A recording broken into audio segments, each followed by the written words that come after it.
आज कहानी अड्डा में दोस्तों आपके लिए फिर से लेकर आई हूँ दशा माता की कथा।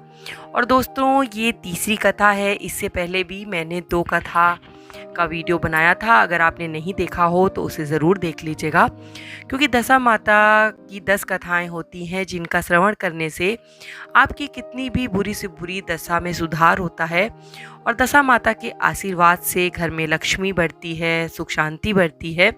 तो इस वीडियो को अगर आप खोलिएगा तो पूरी कथा सुनिएगा, और अगर आपको ये वीडियो पसंद आए तो लाइक कर लीजिएगा और मेरे चैनल को सब्सक्राइब कर लीजिएगा।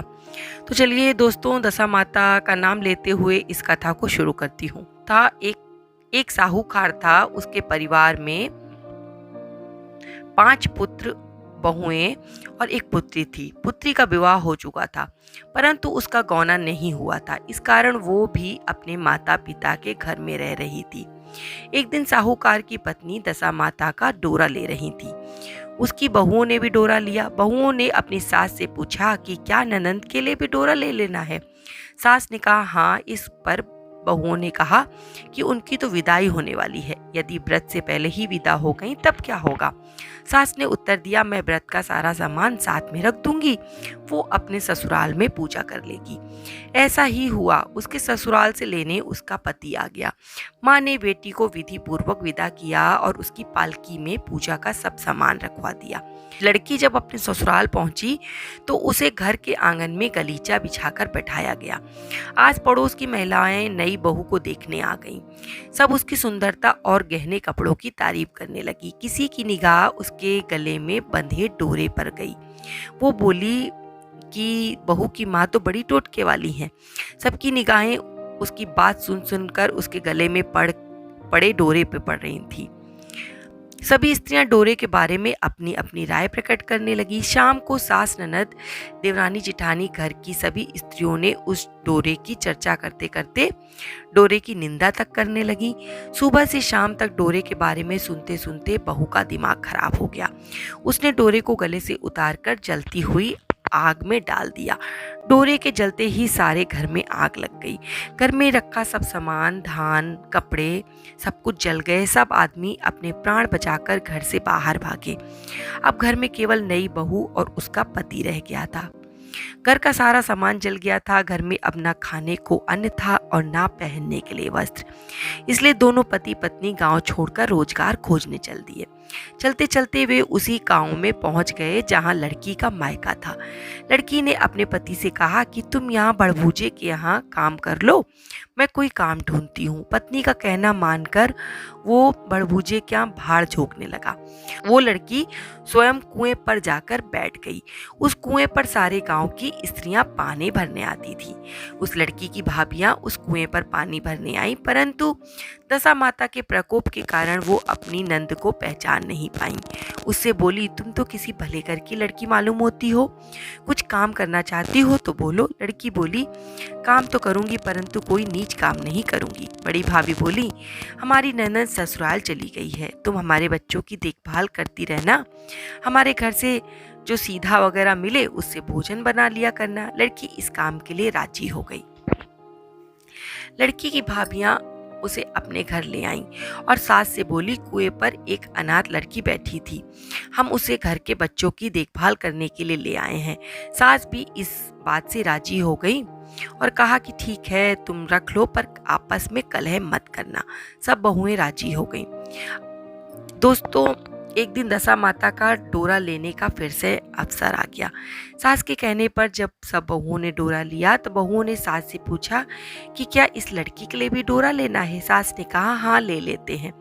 बहुओं ने कहा, इसी प्रकार आपने ननद जी के लिए भी डोरा लिया था, परंतु पूजा से पहले उनकी विदाई हो गई। अब इस लड़की को डोरा दिलाना चाहती हैं, यदि ये पूजा से पहले चली गई तो क्या होगा।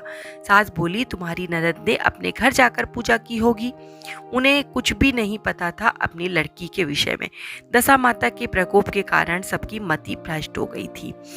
सास फिर कहने लगी कि ये लड़की पूजा होने तक इसी घर में रहेगी, तो अपने आप पूजा में शामिल हो जाएगी और यदि कहीं चली गई तो वहां पूजा कर लेगी। सर्वसम्मति से लड़की ने भी दशा माता का डोरा ले लिया। 9 दिन तक वो दशा माता की कहानी व्रत पूजन में शामिल होती रही। 10वें दिन लड़की की माता और बहुओं ने सर से स्नान किया, घर में चौका लगाया तथा पूजन की तैयारी करने लगी। लड़की बहुओं से बोली कि यदि कोई पुराना कपड़ा मिल जाए तो मैं भी स्नान कर लूं। बहुओं ने अपनी सास से पूछकर अपनी ननद की पुरानी साड़ी दे दी। अपनी पुरानी साड़ी लेकर वो स्नान करने चली गई। उसने सर से स्नान करके साड़ी पहनी और घर पर आ गई।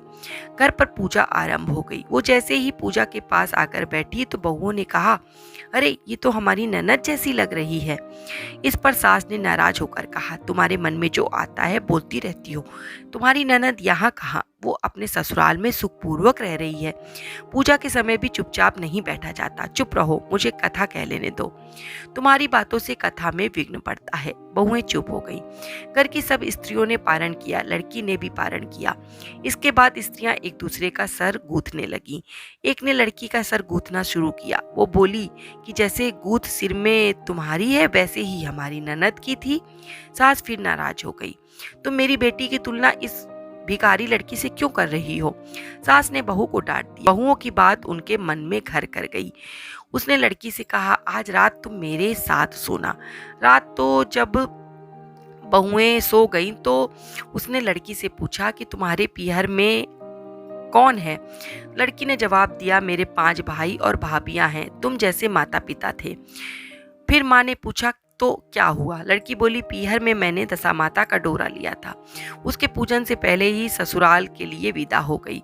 ससुराल में पहुंचकर मेरे गले में पड़े डोरे को देखकर स्त्रियां हंसी उड़ाने लगी। तब मैंने उस डोरे को आग में डाल दिया था। उस डोरे के साथ मेरे घर का सारा सामान जल गया। सब लोग भाग गए। हम दोनों इस गाँव में आ गए हैं। क्योंकि लड़की भी दोस्तों दशा माता के प्रकोप के कारण अपनी बुद्धि जो थी उसकी हार गई थी। उसकी माँ ने पूछा कि तुम्हारा पति कहाँ है। लड़की ने कहा, वो भड़बूजे के यहाँ भाड़ चौकता है। दशा माता के प्रकोप से हमारी ये हालत हो गई है। अब जो लड़की की माँ थी वो दशा माता की कृपा से ये समझ चुकी थी कि ये उसकी ही बेटी है। अपने 5 लड़कों को बुलाकर कहा कि ये तो तुम्हारी ही छोटी बहन है।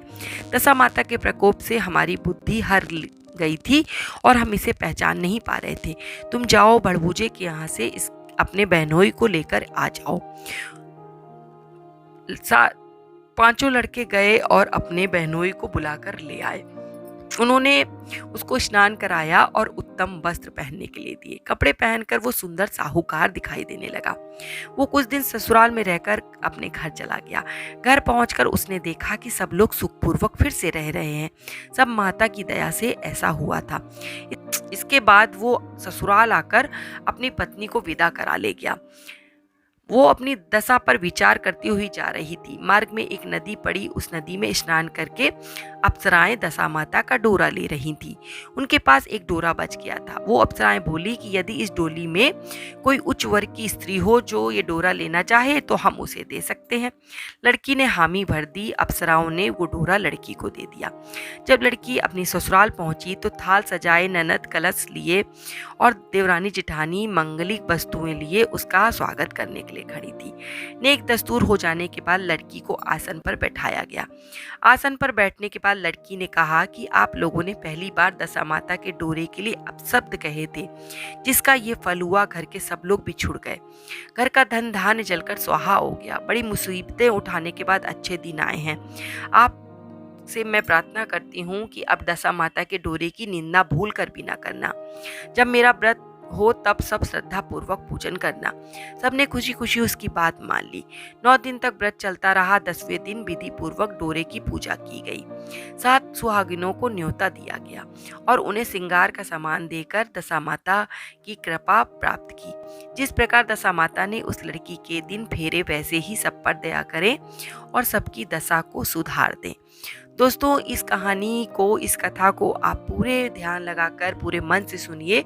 आपके भी चल रही बुरी दशा समाप्त हो जाएगी और दशा माता की कृपा आप पर हो जाएगी। अगर आपको ऐसी कथा कहानियाँ पसंद आती हों तो मेरे चैनल को सब्सक्राइब कर लीजिएगा। धन्यवाद।